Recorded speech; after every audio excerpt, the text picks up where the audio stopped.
ओकारं बिन्दुसंयुक्तं नित्यं ध्यायन्ति योगिनः कामदं मोक्षदं चैव ओंकाराय नमो नमः।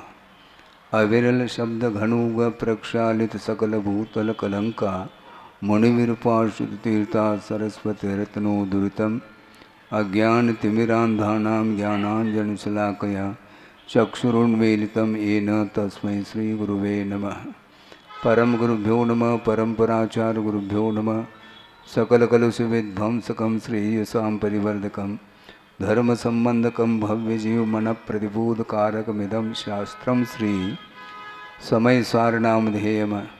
अस्य मूलग्रन्थकर्तारः श्री सर्वज्ञदेवाः तदुत्तरग्रन्थकर्तारः श्री गणधरदेवाः प्रतिगणधरदेवाः तेषां वचोनुसारमासाद्य श्रीमत् आचार्यप्रवर श्री कुन्दकुन्ददेवैर्विरचितं मंगलम भगवान वीरो मंगलम गौतमो गणे मंगलम कुन्दकुन्दाद्यो जैन धर्मोस्तु मंगलम सर्वमंगलमांगल्यम सर्वकल्याणकारकं प्रधानं सर्वधर्माणां जैनं जयतु शासनं कोटिशतं द्वादशैव कोटि लक्षाणि शीतिस्त्रिधिकानि चैव पञ्चाशदष्टोच सहस्रसंख्य मेतत्स्मृतं पंचपदं नमामि। अरहंत भाषयत्तं गणहर देवे गंतीयं सम्मं प्रणमामि भक्तजुत्तो सुगुणान् महो वहिं शिरसा इच्छामि बंते सुदभक्ति कावसगो को दस्सालोचे अंगवंग पयने पाउड़य परियम सुक्त पड़मानोग पूगय चूलिया चेव सुतय थुय धम कायम से निचकल मंचे में पूजे में वंदामि नमुंसामि दुख खो कमको भोइलाओ सुगय गमनम समाय मरणम जनगुण संपत्ति होद बज्झम। अथवा प्राणिक स्वाध्याय वेलायां श्रीमद आचार्य भक्ति कायोत्सर्गं करोमि।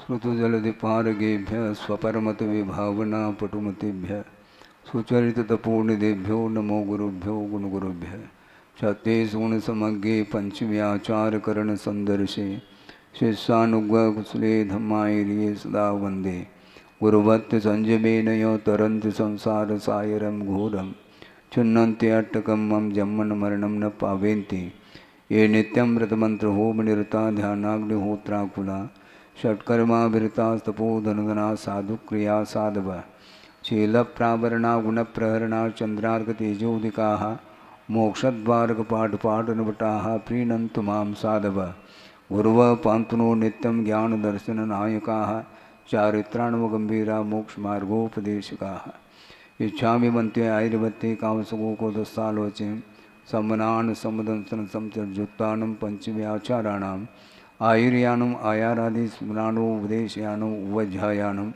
तिरयन गुण पालरयानम सौसानम सैनिचकल मंचे में पूजे में वंदामि नमंसामि दुख खो कम खो भूलाओ सुगय गमनम समाय मरणम जलगुण संपत्ति होद मध्यम वंदित्तु सौवसिद्धे ध्रुवमचल मनोवमं गयं पत्ते वोच्छामि समय पाभुड मिनमो सुध केवली फणिदम।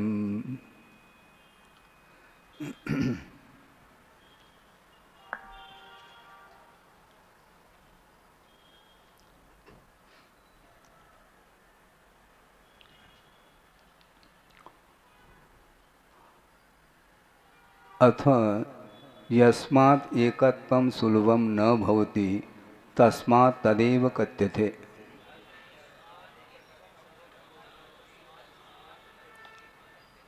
क्योंकि एकत्व का जो भाव है वह सुलभ नहीं है, इसलिए उसी का यहाँ पर कथन किया जा रहा है। तम ये यत विहत्तम दाहेहम अपनो सहविह्वेन यदि दाये जपमानम चुके जलम न घेतम वम।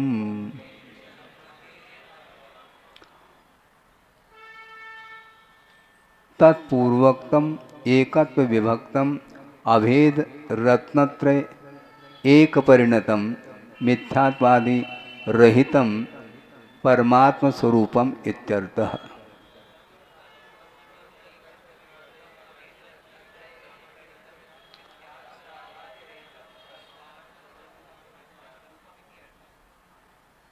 अभेद रत्नत्रय से एकमात्र परिणत है, मिथ्यात्वादिक जो विकारी भाव हैं उनसे रहित हैं।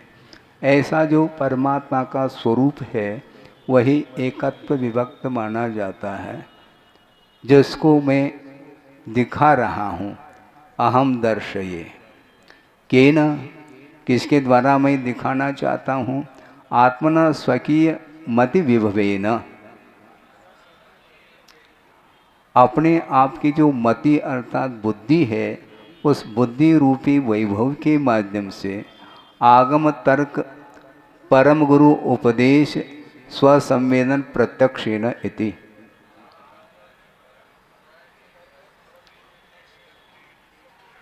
आगम के आधार से, तर्क के माध्यम से और परम गुरु के उपदेश के माध्यम से और अपने अनुभव के माध्यम से उस एकत्व विभक्त रूप आत्मा का मैं प्रतिपादन करता हूँ।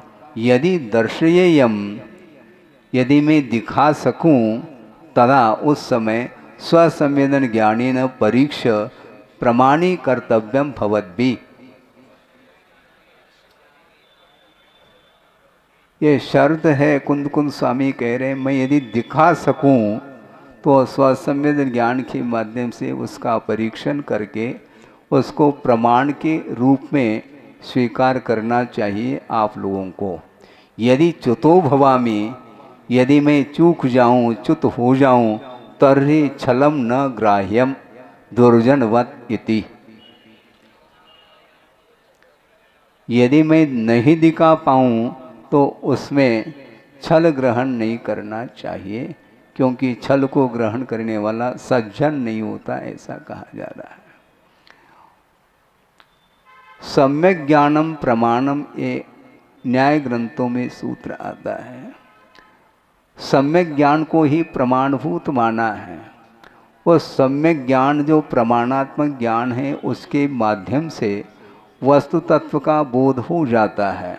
वस्तु की जो समग्रता है वह प्रमाण के माध्यम से ही पकड़ में आती है, किंतु उस प्रमाण के माध्यम से वस्तु तत्व का परिज्ञान करने के उपरांत जब उसका प्ररूपण करने के लिए हम बैठ जाते हैं तो प्रमाण के माध्यम से प्ररूपणा नहीं होती है, किंतु नयों का आलम्बन लेकर के ही उसकी प्ररूपणा, उसका विश्लेषण संभव है। तो ऐसी स्थिति में वस्तु के अंदर जो अनंत धर्म हैं उनका कथन एक साथ संभव नहीं है। तो इसलिए भिन्न भिन्न धर्म को प्रासंगिकता देते हुए नय का आलम्बन ले करके ही वस्तु तत्व का विश्लेषण संभव है। इसलिए निश्चय नय और व्यवहार नय, ये दो नय हैं मुख्य रूप से। और निश्चय नय हमेशा अभेद परक वर्णन करने वाला नहीं होता है, उसमें भेद संभव नहीं है। और अभेद में भी जो भेद की परिकल्पना करते हुए जो कथन करने वाला नय है वह व्यवहार नहीं माना जाता है। और कहीं कहीं पर उसको अशुद्ध नय की, अशुद्ध निश्चय नय की भी संज्ञा दी गई है, किंतु उस आत्म तत्व से जो पृथकभूत विषय है उसका कथन असद्भूत व्यवहार ने अथवा उपचरित असद्भूत व्यवहार ने आदि का आश्रय लेकर के कथन किया जाता है। स्वरूप की ओर जो दृष्टि जाती है उसके माध्यम से क्या लाभ है और पर्याय का आलम्बन लेकर के यदि वस्तु तत्व का चिंतन करते हैं तो उसमें क्या लाभ है। गुरुदेव ने स्पष्ट किया है कई बार कि द्रव्य का चिंतन करते हैं तो एक बहुत अच्छा लाभ है, वह यह है कि भीति समाप्त होती है। क्योंकि द्रव्य हमेशा अविनश्वर रहता है, वह नित्य माना गया है। जब द्रव्य नित्य है तो मेरा मरण, मेरी मृत्यु कैसे संभव है। मृत्यु किसकी होती है, मरण किसका होता है, द्रव्य का नहीं। किंतु द्रव्य की जो अवस्थाएं हैं वो भिन्न भिन्न निमित्त को लेकर के वो अवस्थाएं मिटती चली जाती हैं और नवनवीन पर्याय की उत्पत्ति होती चली जाती है। इसलिए पर्याय की ओर दृष्टि जाती है तो उसमें मूढ़ता आ सकती है। पर्याय का ज्ञान रखना अलग वस्तु, किंतु पर्याय को लेकर के अज्ञान भाव नहीं आना चाहिए, मूढ़ता ठीक नहीं। पज्जय मूढ़ा परसमया कहा, पर्याय को लेकर के संसारी प्राणी मूढ़ हो जाता है, उससे आकर्षित हो जाता है, इसलिए उसकी दृष्टि स्वरूप की ओर नहीं जा पाती है। स्वरूप की ओर कैसे दृष्टि जाएगी, दर्पण में देखने से क्या स्वरूप की ओर दृष्टि जा सकती है क्या। लेकिन प्रतिदिन संसारी प्राणी उठ करके भगवान का दर्शन तो बाद में करता, पहले अपने मुख का दर्शन करता है। वो मुख क्या है, किसके अभिमुख हो तुम, शरीर के अभिमुख हो, इसलिए शरीर ही देखने में आ रहा है।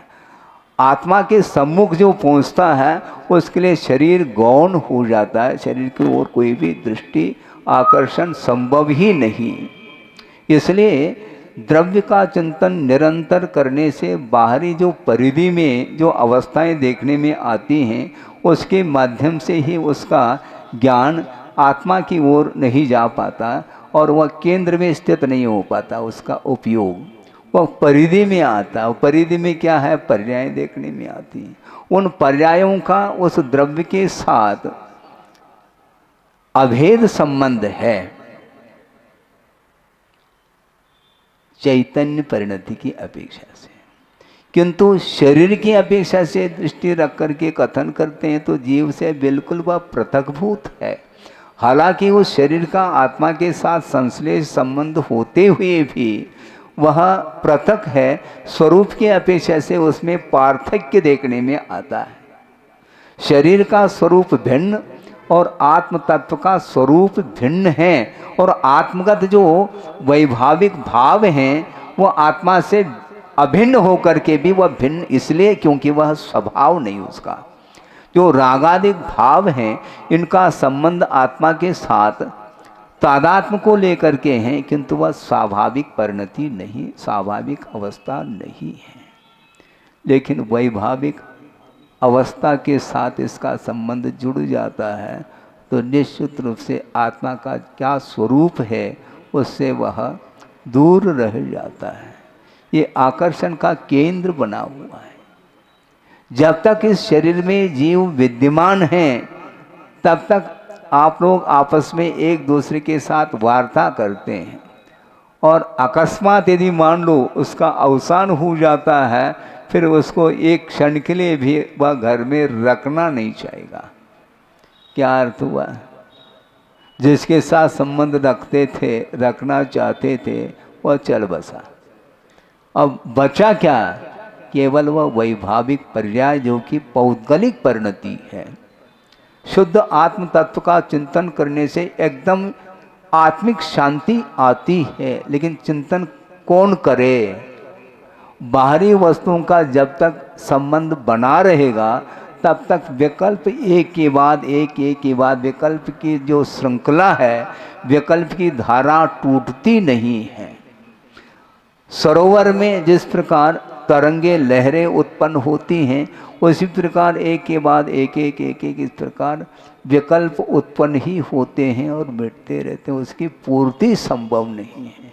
इसलिए पर्याय की ओर दृष्टि मत रखो। जो शुद्ध परमात्म तत्व है, जो अविनश्वर है, नित्य है, उसका चिंतन करने से भीति समाप्त होती है, ऐसा आचार्य जी का कहना है।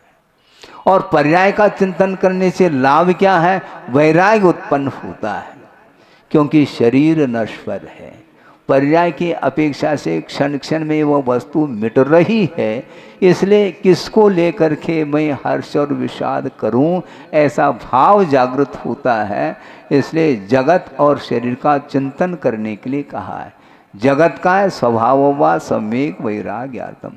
सम्यक और वैराग्य को प्राप्त करने के उद्देश्य से जगत के स्वभाव के बारे में चिंतन करो। जगत का स्वरूप क्या है? और आचार्य महाराज ने ये कहा था, ग्रंथ खोलने की आवश्यकता नहीं, ये खुली किताब है। जो संसार देखने में आ रहा है, ये ग्रंथ, ये जो घटना घटित हो रही है उसी को आगम में वर्णित किया है। आगम में जो लिखा है वह घटित हो रहा है ऐसा नहीं, जो घटित हो रहा है वह लिखा गया है। इसलिए जो घटित घटना को देख करके आप लोगों को ज्ञान प्राप्त होना चाहिए, लेकिन नहीं हो पा रहा है। इसमें एक ही मात्र व्यवधान उपस्थित करने वाला कौन है? वो मोहजन्य परिणाम है। मोह के कारण ही स्वभाव की ओर दृष्टि नहीं जाती है। मिथ्यात्व अगाधि से परिणत जो आत्म तत्व है वह आत्मा का स्वरूप नहीं, वह परमात्मा का स्वरूप नहीं है। इस प्रकार चिंतन करना चाहिए। और चिंतन की सार्थकता कब होती है? सुन रहे हैं कि नहीं? जो 12 भावनाएं हैं, 12 भावना का चिंतन, जबकि वह संवर के लिए कारण है। ठीक है, संवर के लिए कारण है, किंतु मिथ्यात्व की भूमिका में इतना विस्तार को लेकर के ज्ञान अपने पास रख रहा है, इसके उपरांत भी वह संवर का स्वामी क्यों नहीं होता? क्या वह 12 भावना का चिंतन नहीं कर सकता? मिथ्या दृष्टि भी तो कर सकता है, ज्ञान तो उसके पास भी है। द्रव्यागम जिसको बोलते हैं, द्रव्य स्रोत उसके पास पर्याप्त मात्रा में है। इसके उपरांत भी चिंतन करते हुए भी उस चिंतन की सार्थकता सिद्ध नहीं होती। पल रुधिर राधमल थैली कहो और एक एक दो दो तीन तीन बाल्टी से नहा लो, क्या मतलब हुआ? वो चिंतन किस काम का है? वो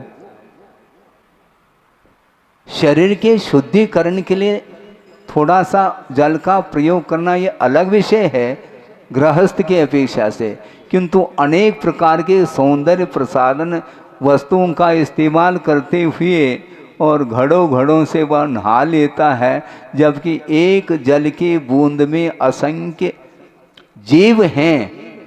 त्रस्कायिक अलग हैं और स्थावर का एक जीव तो वह स्वयं है। तो ऐसी स्थिति में उस ओर ध्यान नहीं जाता, चिंतन तो चल रहा है। पल रुधिर राध मल थैली की कस वसादित्य मैली, नवद्वार बहे घिनकारी, अस देह करे क्यों यारी है। तो ये केवल बोलना हो रहा है, इसलिए तीर्थंकर कभी भी ड्रामा नहीं खेलते हैं। तीर्थंकर को जब वैराग्य होता है, फिर वह बार बार 12 भावना का चिंतन पहले से करते रहे नहीं। 12 भावना का चिंतन भी करो और उसी हवेली में रहो, ये नहीं बनता, बात बनती नहीं ये। इसलिए जिस समय वैराग्य हुआ वो हवेली से बाहर आ जाएंगे। भगवान के माता पिता रोते रहते हैं, इसके उपरांत भी उनके रुदन को वो ध्यान नहीं देते और निकल जाते हैं, क्योंकि वस्तु तत्व का बोध हुआ है। और बोध होने के उपरांत वहाँ पर रहने का भाव उनका नहीं होता, निकल जाते हैं। इसको बोलते हैं 12 भावना का चिंतन। और सुबह भी 12 भावना का चिंतन कर रहे हैं, शाम को भी चिंतन कर, पल पल चिंतन करो। चिंतन करना छोड़ना नहीं, किंतु चिंतन करते हुए भी उसको अपने जीवन में जो उतारने का प्रयास करता है, तो उस अपेक्षा से उस चिंतन की सार्थकता सिद्ध होती है। क्योंकि वह 12 भावना का चिंतन जिसको अनुप्रेक्षा बोलते हैं, वह संवर के लिए कारण माना है। संवर के कितने कारण होते हैं? सगुप्ति, समिति, धर्म, अनुप्रेक्षा, परिचय और चारित्रय, ऐसा कहा।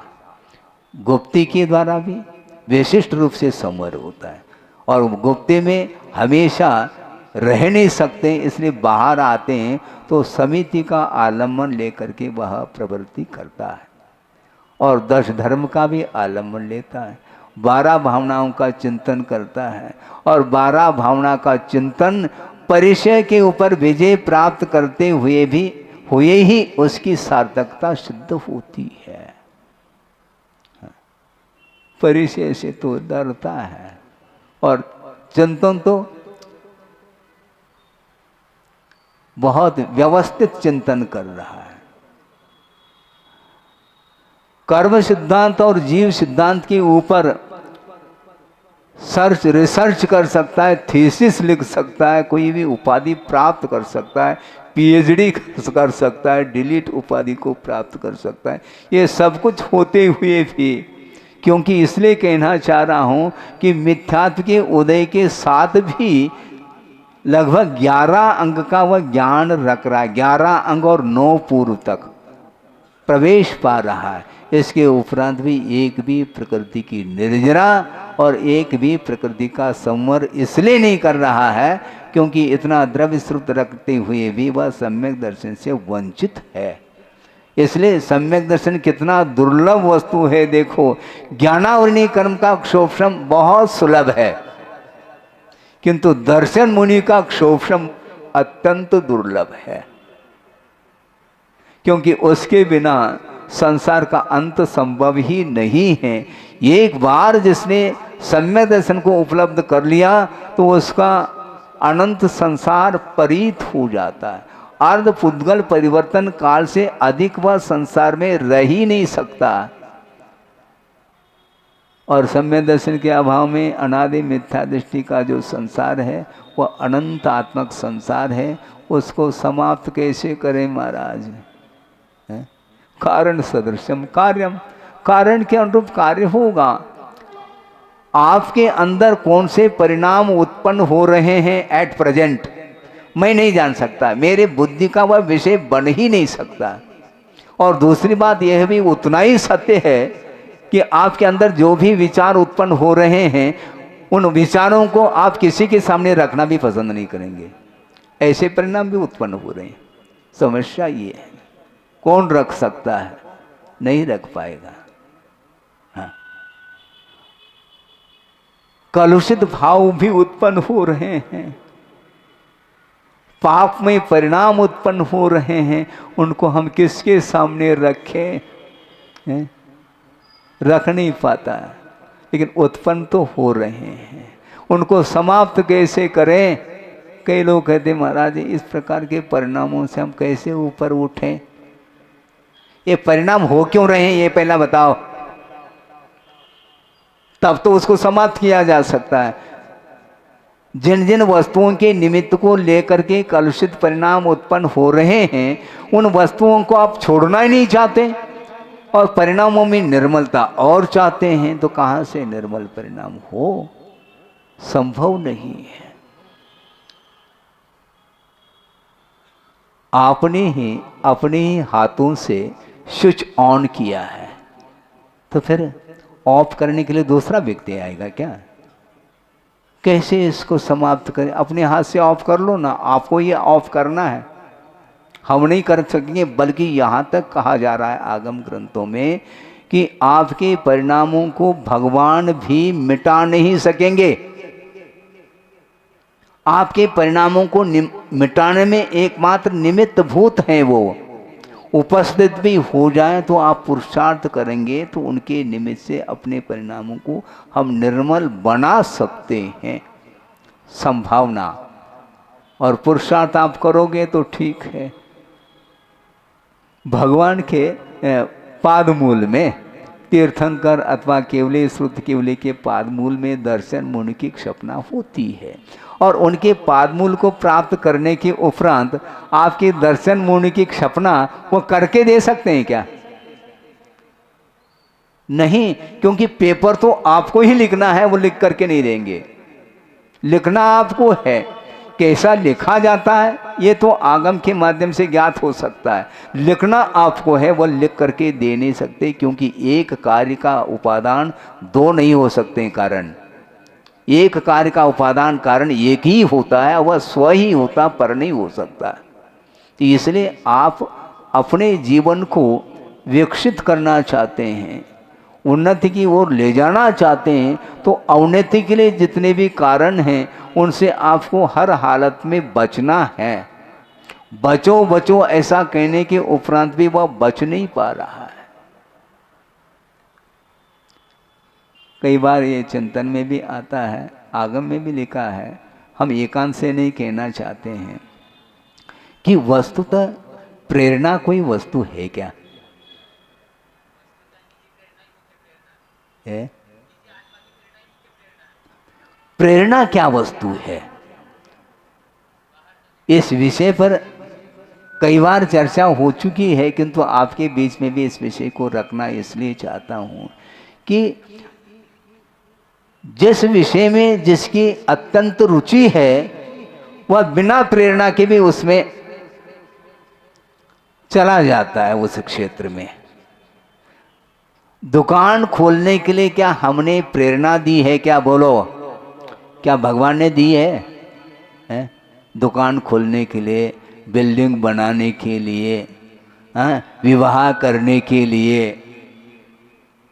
बोलो ना, एक व्यक्ति भी नहीं बोल रहे हैं। इससे स्पष्ट है उन्होंने आज्ञा दी नहीं, ना उन्होंने प्रेरणा दी है। इसके उपरांत अपनी इच्छा के अनुरूप ही ये कार्य करता चला जाता है। सांसारिक कार्यों को जिस प्रकार अपनी इच्छा के माध्यम से करता है, उसी प्रकार मोक्ष मार्ग के क्षेत्र में भी स्वयं की रुचि होनी चाहिए। उपदेश का निषेध नहीं, तत्व चर्चा का निषेध नहीं, एकमात्र निमित्त है। किंतु स्वयं यदि नहीं चाहेगा तो हम कहाँ तक आपके लिए बता सकेंगे? हाँ, बताने की क्या वस्तु है? बिल्कुल एक प्रसंग आपके सामने रख रहा हूँ, कई व्यक्तियों के सामने रखा होगा, ये अलग विषय, कि सन 87 की बात है। थोबोंजी में गुरुदेव का वर्षा योग संपन्न हो रहा था और उस वर्षा योग में आर्य का संग भी था। और उस समय चतुर्मास के दौरान गुरुदेव अस्वस्थ हो गए। ज्वर के कारण निरंतर अस्वस्थता बढ़ रही है और स्वयं उठने की बैठने की क्षमता तक नहीं रही। वह दृश्य मैं देख रहा था, मैं भी वहीं उपस्थित था। और एक महाराज ने आचार्य महाराज को जिज्ञासा रखी उनके सामने कि महाराज, मोक्ष मार्ग में लोगों के लिए प्रेरणा देनी चाहिए क्या नहीं? तो मैं भी वहीं बैठा था, लेकिन उस समय भी गुरुदेव ने बहुत सटीक उत्तर दिया था। वो ये धीरे धीरे बोल रहे थे। उन्होंने ये कहा, जिसने जिनलिंग को अंगीकार किया है, इससे बढ़कर के प्रेरणा क्या वस्तु है? वीतरागता का दर्शन करने के उपरांत भी प्रेरणा कौन सी वस्तु रह जाती है? मैं बता दूंगा। निरंतर साधना में रत हैं श्रमण लोग, उनको देख करके उनकी वंदना और उनकी स्तुति करने के उपरांत फिर प्रेरणा के लिए और कौन सा विषय रह जाता है जो हम आपको प्रेरित करें? सोचो, विचार करो। सुन रहे हैं क्या नहीं? हाँ, बार बार दो इतना समझाने के बुझाने के बाद भी, उपदेश आदि देने के उपरांत भी और कुछ वह चाहते रहते हैं। मूल ये है, यह भी एक मन में विकल्प आता है, आपके पास जितना क्षयोपशम ज्ञान है, क्या वह सारा का सारा अपने जीवन में उपयोग में आ रहा? क्यों नहीं आ रहा है ना? फिर और की क्यों बात करते हो? जितना आपके पास क्षोभक्षम ज्ञान है, सम्यक ज्ञान है, उसका उपयोग तो करो। यदि उपयोग नहीं करेंगे तो वह बना रहेगा क्षोभक्षम ज्ञान, और उसके माध्यम से चारित्र के क्षेत्र में बढ़ सकते हैं आगे। लेकिन रुचि हो तो बढ़ पाएंगे, नहीं तो ओम शांति है। रुचि जागृत होनी चाहिए ना। स्वयं की रुचि स्वयं के द्वारा ही जागृत होगी। ये ज्ञान जो है इसको औषधि की उपमा दी है कुंद कुंद स्वामी ने। अष्टपौड़ में वह कारिका आती है, जन वयन मोसह मिनम विशेषो विरेयनम अमित भूदम जर मरण वाय हरणम क्षय करणम सब दुखानम कह रहे। जनवयनम औषधम, जिनेन्द्र भगवान के वचन औषध के काम करते हैं। और औषधि जो ली जाती है, दवा जो ली जाती है, वह अनुपात से ही लिया जाता है। कितना लेना चाहो, भोजन है क्या वो?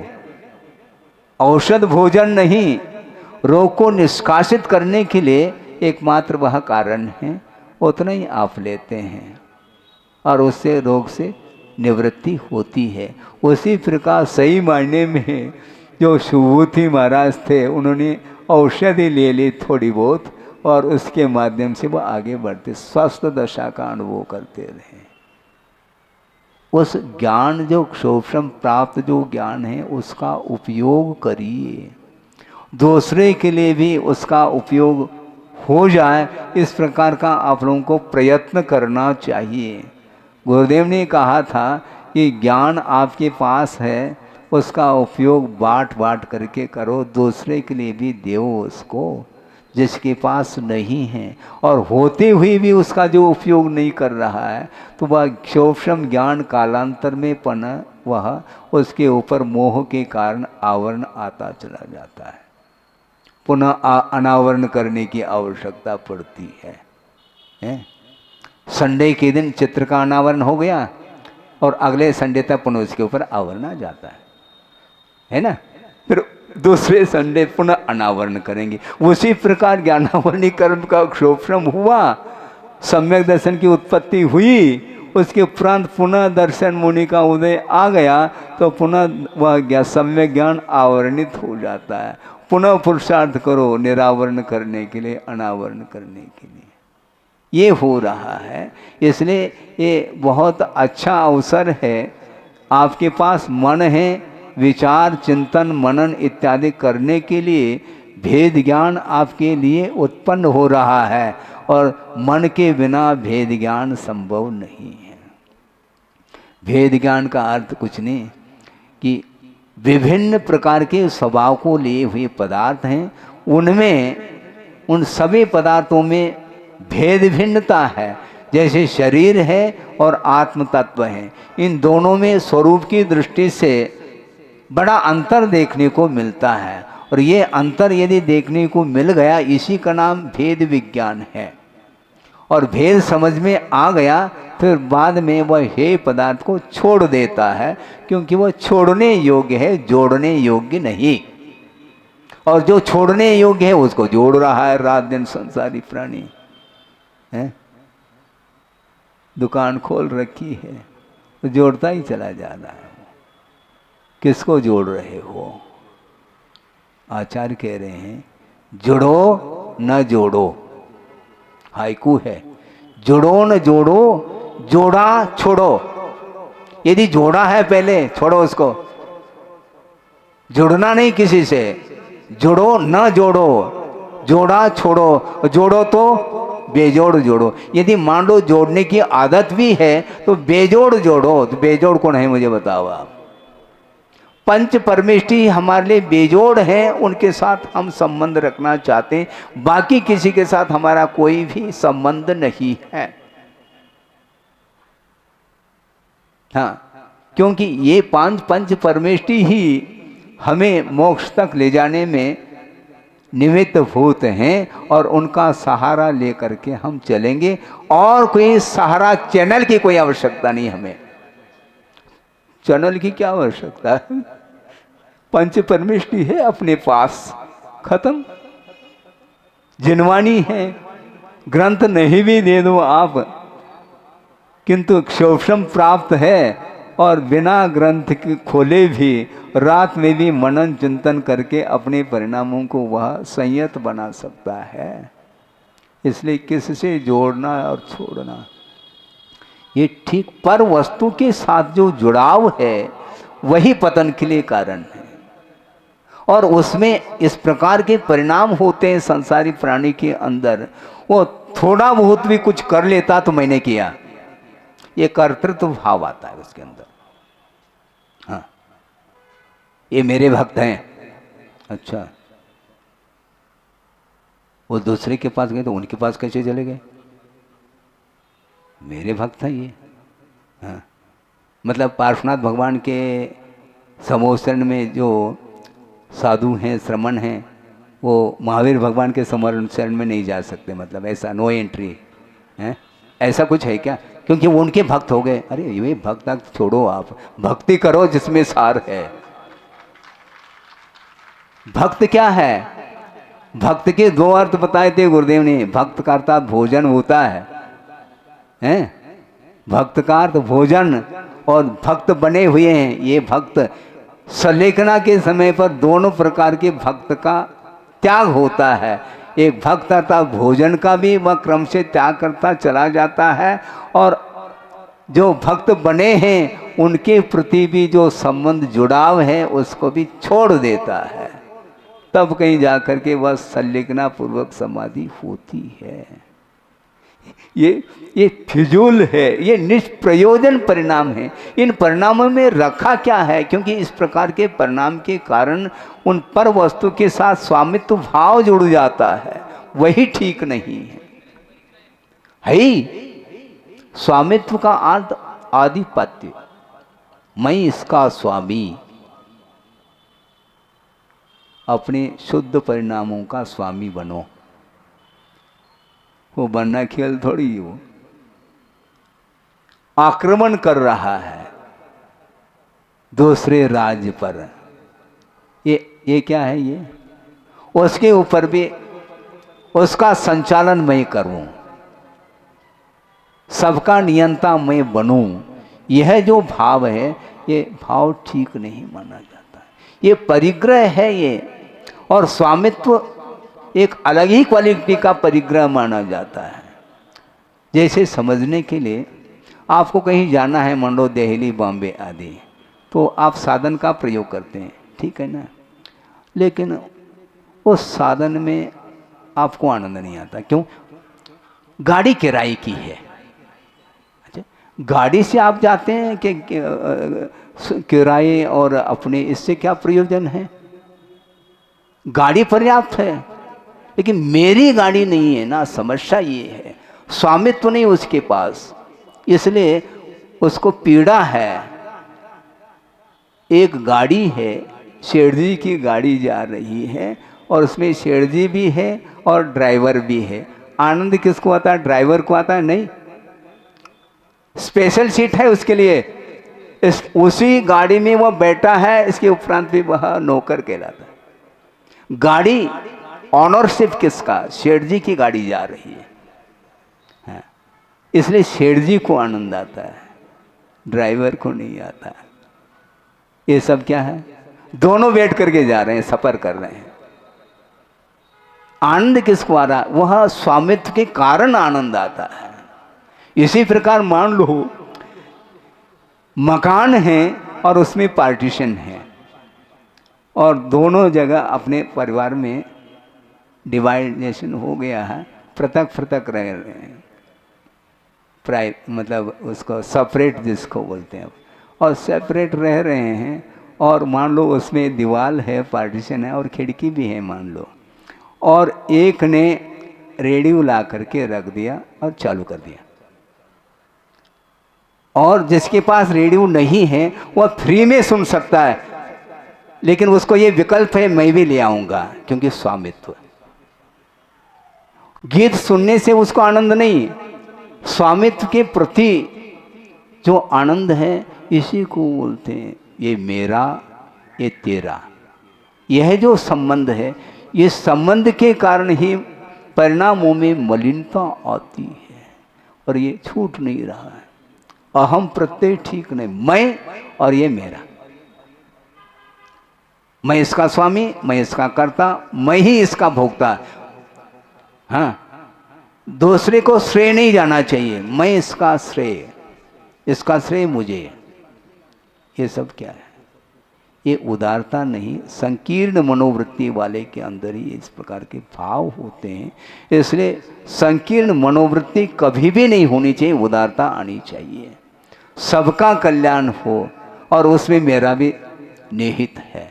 बल्कि गुरुदेव का कई बार ये कहना रहा कि मुझसे तुम पहले मुक्त हो जाओ, हमें कोई आपत्ति नहीं, हमें तो मोक्ष जाना है, आज नहीं कल चले जाएंगे, क्या दिक्कत है हमें कोई आकुलता नहीं, क्योंकि आकुलता करने वाले को कभी मुक्ति मिलने वाली नहीं है, तुम पहले चले जाओ। ये भाव है किसी के अंदर? ये नहीं। पहला मैं मेरे, ये स्वार्थ परायणता होती है। इसलिए आचार्य कहना चाह रहे हैं, मैं यदि दिखा सकूं तो आप ग्रहण कर लेना, यदि मान लो छद्मस्त होने के नाते इस प्रकार के तत्व के प्रतिपादन में यदि कहीं चूक जाऊं तो छल नहीं ग्रहण करना चाहिए, इस प्रकार कह रहे हैं। क्योंकि कौन विमुह्यत शास्त्र समुद्रे, शास्त्र ये सागर है, अंत नहीं इसका, इसमें कौन स्खलित नहीं हो सकता है छद्मस्त होने के नाते। लेकिन छल नहीं ग्रहण करो, यदि बता सकूं तो उसको ग्रहण कर लेना है। हाँ,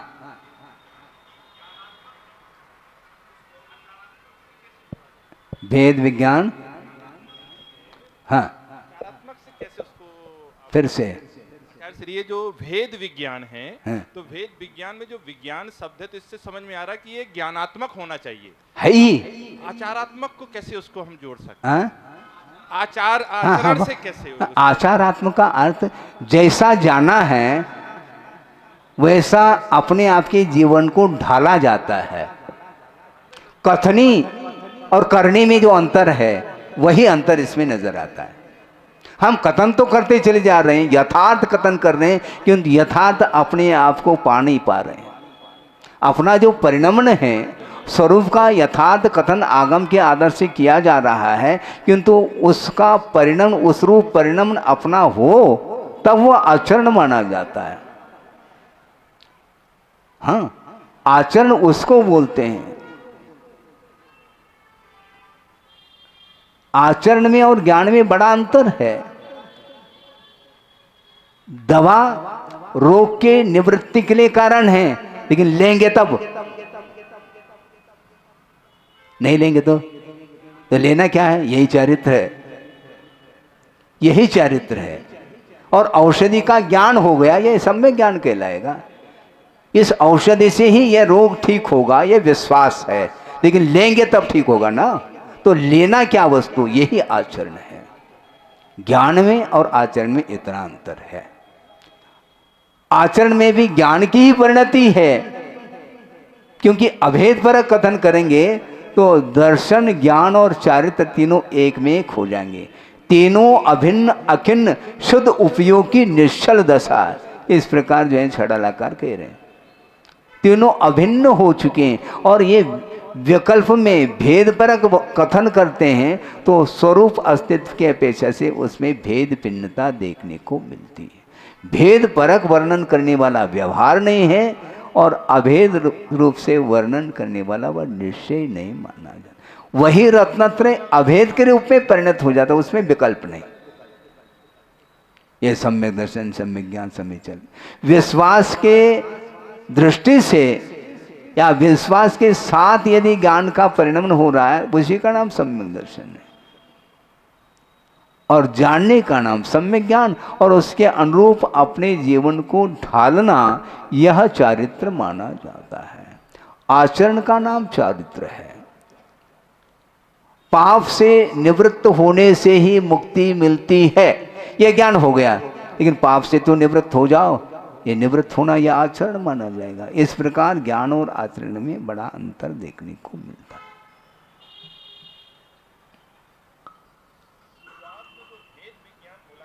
हाँ, भेद विज्ञान का और कुछ नहीं, विभिन्न प्रकार के स्वभाव को लिए हुए जो पदार्थ हैं, उन पदार्थों को लेकर के ज्ञान की अपेक्षा से उसमें विभिन्नता देखने को मिलती है।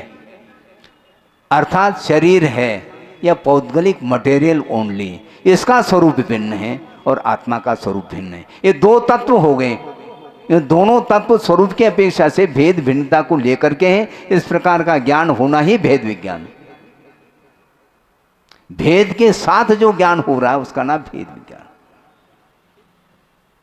उसके बाद फिर आचरण ठीक है, हो या नहीं हो, मगर भेद विज्ञान बिना आचरण के भी आप कर सकते हैं। हाँ, अविरत दशा में है। अविरत सम्य दृष्टि के पास सम्य ज्ञान है क्या नहीं? सम्य ज्ञान उसी को बोलते हैं। येन येन रूपेण पदार्था अवस्थिता तेन तेन अवगमनम सम्यक ज्ञानम, ऐसा कहा। जिस जिस रूप से पदार्थ स्वरूप के अपेक्षा से अवस्थित हैं उनको उसी रूप से जानना सम्यक ज्ञान है। और जान करके छोड़ना है तो छोड़ो, यह चारित्र के अंतर्गत आता है। जहर को जहर के रूप से जान लिया और सेवन करते चले जाए तो फिर सेवन नहीं करना, ये क्या है? ये ज्ञान का फल है, बहुत अच्छा है। नानस फलम उपेक्षा कहा।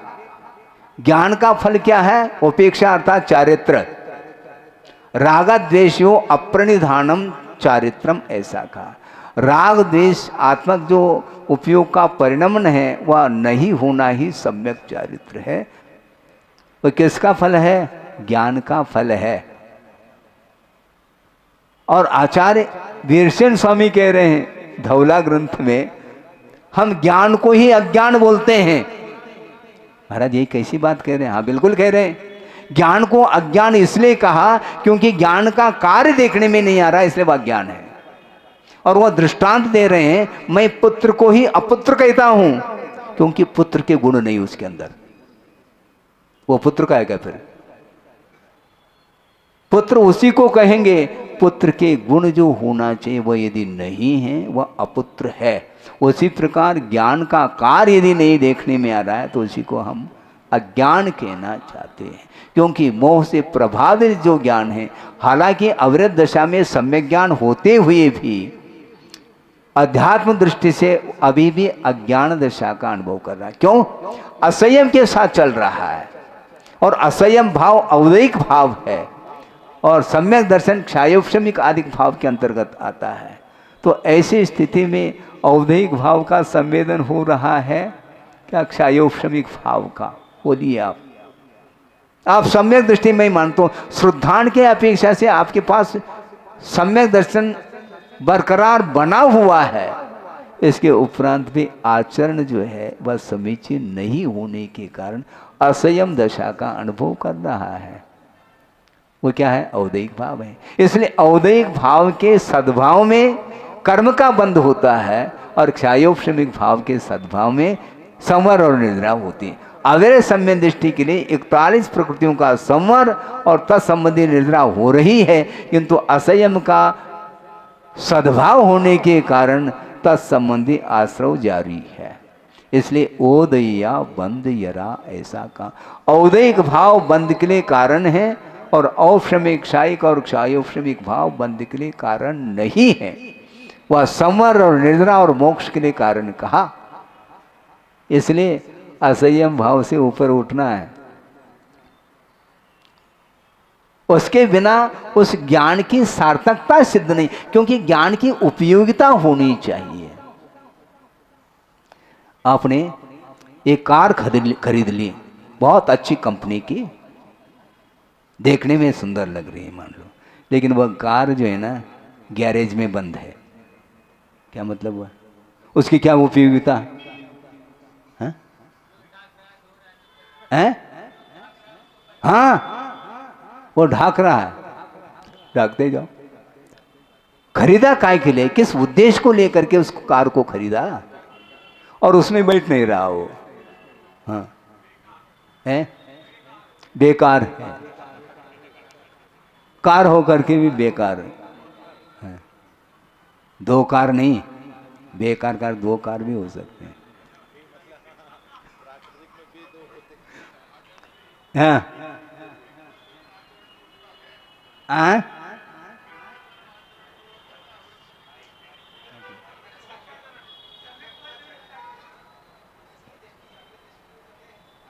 ठीक है ना।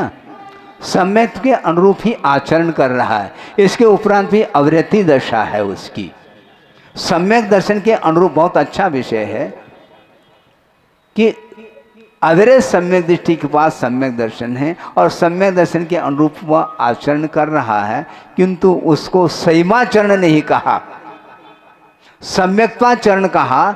और संयमाचरण के दो भेद किए, एक संयमा संयम और एक सकल संयम। सुनो, काल अवधि के ऊपर होता है तो मैं ये कहना चाहता हूं, आपने जो जिज्ञासा रखी है ना, ये अभी काल अवधि से ही समाधान होगा आपका।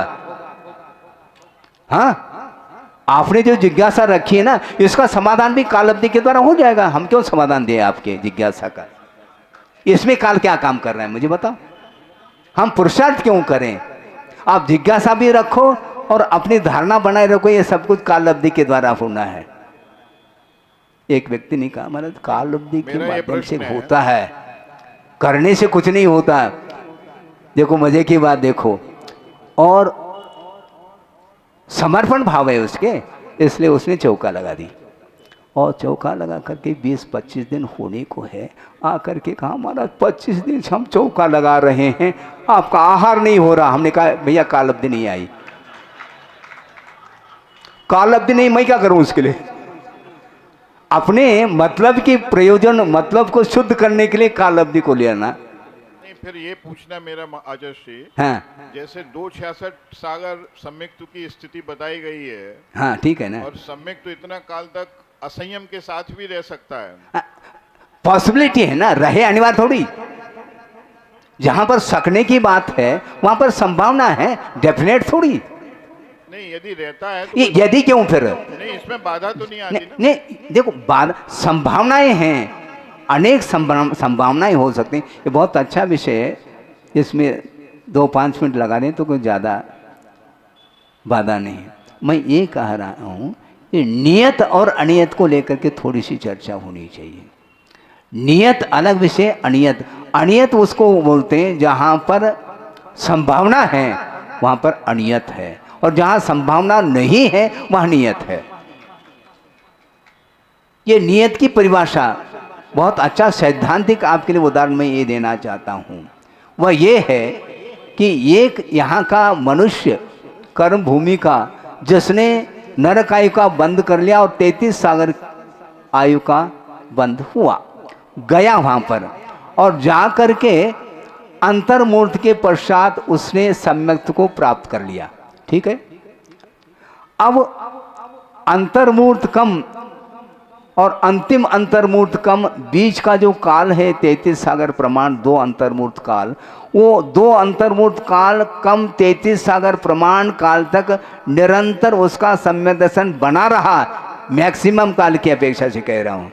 उसके उपरांत भी वह लास्ट में जा कर के 53 आयु का बंद करता। ये नियत है, ये, इसमें संभावना कुछ भी नहीं है, ध्यान रखो। ये नियत है, वह मनुष्य आयु के योग्य उसके परिणाम संभव नहीं है। त्रिकाल असंभव है, आगम वाक्य है, इसको बोलते हैं नियत। और दूसरी बात, छठे पृथ्वी वाला जो नारकी है वह 53 आयु का भी बंद कर सकता है, मनुष्य आयु का भी बंद कर सकता है, इसको बोलते हैं अनियत। काल अवधि की बात ठीक नहीं है, काल अवधि का हम निषेध कर रहे हैं ऐसा नहीं, किंतु काल अवधि आखिर है क्या वस्तु? काल अवधि का निषेध किया नहीं आगम में, लेकिन काल आपको देखने में आ रहा है क्या? नहीं, कोटि वर्ष तक हाँ, असंयम के साथ रहते सम्यक दृष्टि, हाँ, क्या कारण है कि वो असंयम के साथ बने रहते? बहुत अच्छा है, सुनो, ये भी आगम से ही उत्तर दे रहा हूं मैं। वासना काल पढ़िए आप कर्मकांड को, अनुदय अपि, उदय नहीं है, इसके उपरांत भी अतीत के जो अनंतानुबंधी के संस्कार हैं, मिथ्यात्व जन जो संस्कार हैं, वही 53 आयु के लिए बंद के लिए कारण पड़ रहे हैं। 33 सागर तक सम्यक दर्शन के संस्कार काम में नहीं आ रहे, उससे भी सशक्त संस्कार उसके मिथ्यात्व जन्य संस्कार और अनंतानुबंधी जन्य संस्कार है। इसलिए अनंतानुबंधी के उदय में ही 53 आयु का बंद हो सकता है, उसके अनुदय में कभी भी 53 आयु का बंद नहीं हो सकता। लेकिन अनुदय में संस्कार भी विद्यमान रहते हैं, ये ध्यान रखो। नहीं, फिर 33 सागर आप जो स्थिति बता रहे हैं, हाँ बिल्कुल बता रहे हैं। नहीं, उसमें वो क्या कर रहा है? सम्यक्त के साथ नहीं है क्या वो?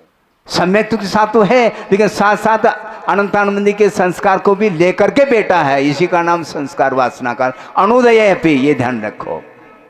ये शब्द है, मैं एक एक शब्द आगम के अनुरूप बोल रहा हूं, वह लिखा हुआ मिलेगा आपको। अनंतानंदी का उदय नहीं, क्योंकि अनंतानंदी का उदय आ जाए तो सम्यक का अभाव हो जाएगा, किंतु सम्यक बरकरार बना रहा। इसके बाद भी उसके अतीत के अनंतानंदी जैन संस्कार होने के कारण वह मनुष्य के योग्य परिणाम नहीं कर पा रहा, कितना भी पुरुषार्थ कर ले, क्योंकि आगम सिद्धांत परिवर्तित नहीं होगा। 33 सागर में जो उसने परिणाम किए, उनका क्या फल है? उनका क्या फल है? उनका क्या कोई फल नहीं है? फल नहीं है ऐसा मैं नहीं कह रहा हूं, इसलिए कह रहा हूं क्योंकि एक बार जिसने सम्यक दर्शन को प्राप्त कर लिया, वह अर्धपुद्गल परिवर्तन काल से ज्यादा नहीं रुक सकता, यही फल है। ठीक है, तो कुछ तो फल है। कौन निषेध कर रहा है? कुछ तो फल है कि कह करके असावधानी रखना चाहो तो अर्धपुद्गल परिवर्तन काल लगेगा उसको। जबकि पुरुषार्थ करें तो अर्धपुद्गल परिवर्तन काल के पीरियड में वह कभी भी मुक्त हो सकता है। अर्धपुद्गल एक अनादि मिथ्या दृष्टि है, जिसने सम्यक दर्शन को प्राप्त कर लिया, जिसका संसार का काल अर्धपुद्गल परिवर्तन काल से अधिक नहीं है, वही सम्यक दर्शन के योग्य होता है, इसमें आगम है। और वह सम्यक दर्शन के माध्यम से उसका काल अर्धपुद्गल परिवर्तन काल रहा, ऐसा मान लो, अथवा अर्धपुद्गल परिवर्तन काल अवशिष्ट रहने पर वह सम्यक दर्शन के योग्य होता है। प्राप्त करे अनिवार्य नहीं, योग्य होता है तो वह प्रथम अंतर्मूर्त में भी कर सकता है और अंतिम अंतर्मूर्त में भी वह रत्नत्र को प्राप्त करके मुक्त हो सकता है। यह सिद्धांत है? बिल्कुल है। इसका अर्थ तो यह हुआ कि परिणामों की विचित्रता है। तो है ही, परिणामों की विचित्रता है, इसलिए उसको आगम के माध्यम से समझ करके यदि आप पुरुषार्थ करना चाहेंगे तो धीरे धीरे आपका विकास होगा, नहीं तो काल अवधि के भरोसे रहोगे तो ओम शांति होगी। क्लियर है ये? इससे बढ़कर के और कोई भी उत्तर, आगमिक उत्तर आपको नहीं मिलने वाला है। नियत का अर्थ है जहां पर कोई संभावना नहीं है। नारकी कभी भी एकेंद्रीय नहीं बन सकता, ये नियत है। देव बन सकता है क्योंकि उसके अंदर योग्यता है, प्रथम स्वर्ग तक का या द्वितीय स्वर्ग तक का देव, और 12वें स्वर्ग तक का देव पंचेंद्रीय पशु बन सकता है। उसके ऊपर वाला देव संभव नहीं, क्योंकि उसके अंदर उस प्रकार की योग्यता नहीं है। इसलिए यह सिद्धांत को हमेशा बनाए रखना चाहिए। जहां कहीं भी जो है नियत नियत नियत कहोगे, फिर उपदेश की क्या आवश्यकता? सब कुछ नियत होना है तो उपदेश दो, धर्म श्रवण, क्या आवश्यकता धर्म श्रवण की? अपने आप हो जाएगा काल अवधि से। इसलिए काल अवधि से जिज्ञासा का समाधान भी हो जाएगा, जिज्ञासा रखने की आवश्यकता नहीं, अपने आप हो जाएगा, क्योंकि सब कुछ नियत है ना। पर के विषय में तो हमें यही लगाना पड़ेगा ना कि पर के विषय में ये लगाना पड़ेगा कि उसकी योग्यता के अनुसार वह कार्य कर रहा है। पर और स्व से कोई मतलब नहीं, मूल तो योग्यता के ऊपर निर्धारित है। योग्योपादान योगेन, ऐसा कहा। योग्य उपादान होना चाहिए, और योग्य उपादान यदि नहीं है, वह कितना भी पुरुषार्थ करे उसमें सफलता नहीं मिल सकती। लेकिन सवाल ये है कि हमारा अर्धपुद्गल परिवर्तन काल रहा या नहीं रहा, ये तो बुद्धि का विषय नहीं बन रहा है। इसलिए निरंतर अपने को आगम के ऊपर श्रद्धा रखते हुए आचरण करते चले जाओ। गुणस्थान प्राप्त हो अथवा ना हो, अपने को करते चले जाना चाहिए।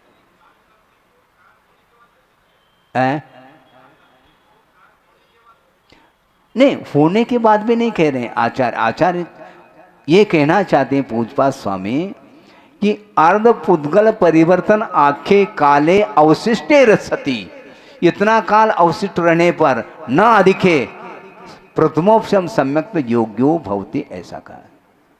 तो इतना काल अवशिष्ट रहा क्या नहीं रहा, यह हम और आपके बुद्धि का विषय नहीं है, तो उसमें जाने की क्या आवश्यकता है? अपने को निरंतर अपने परिणामों को संभालने की आवश्यकता है।